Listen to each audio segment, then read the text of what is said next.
Beloved brothers and sisters, the Bible contains several prophecies about Israel's isolation and lack of support from other nations during certain times, particularly in the context of the end times.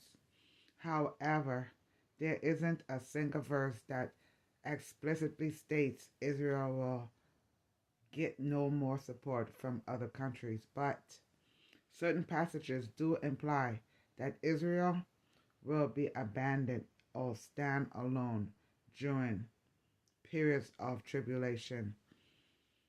And here are some prophecies that's about to be fulfilled. We will watch a short clip of what's happening and taking place in the last day or so. So in Zechariah chapter 12, verse 2 and 3, it says, Behold, I will make Jerusalem a cup of trembling unto all people round about, when they shall be in the seats both against Judah and against Jerusalem. And in that day I will make Jerusalem a burdensome stone for all people.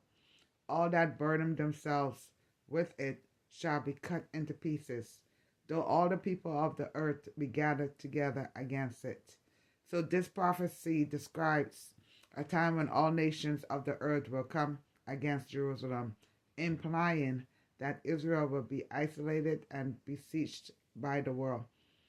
The fact that all people or nations are gathered against Jerusalem suggests that Israel will have no allies left to support them.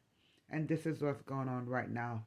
Also, Ezekiel chapter 38, verse 22 and 23 reads, And I will plead against him with pestilence and with blood, and I will rain upon him and upon his bands, and upon the many people that are with him, an overflowing rain, and great hailstorms, fire and brimstone. Thus will I magnify myself and sanctify myself, and I will be known in the eyes of many nations, and they shall know that I am the Lord.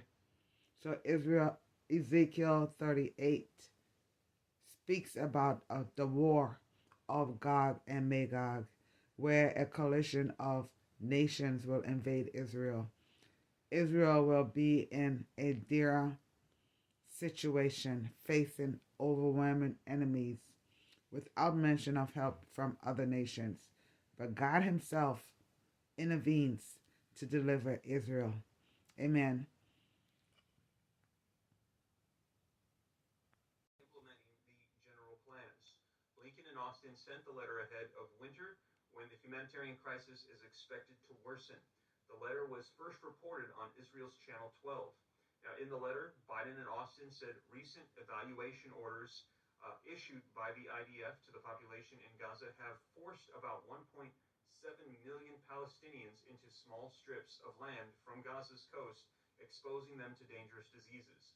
Excuse me, let me read that again for you. In the letter, Biden and Austin said recent evacuation orders, not evaluation, of Gaza has forced about 1.7 million Palestinians into a small strip of land on the Gaza coast, exposing them to dangerous diseases. They added that international aid organizations claim that they can't address the needs of things, and that trucks of humanitarian aid paid for by the U.S. are being held at Israel at border crossing with Gaza.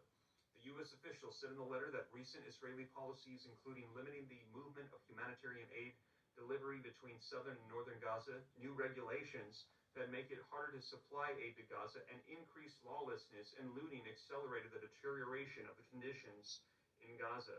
Jesus is my rock. Thank you for the $5 super chat. Says, hey Steve, what did I miss?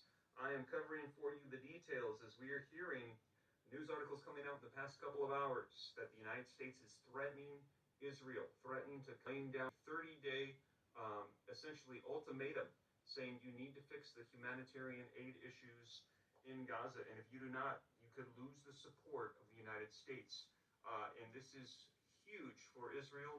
And we had just seen this last week proposed by Emmanuel Macron in France, and then we saw that response coming out from Netanyahu saying, shame on you, France, for suggesting that you cut off aid to one of your allies, Israel, as we are in the thick and in the middle of this battle, this conflict.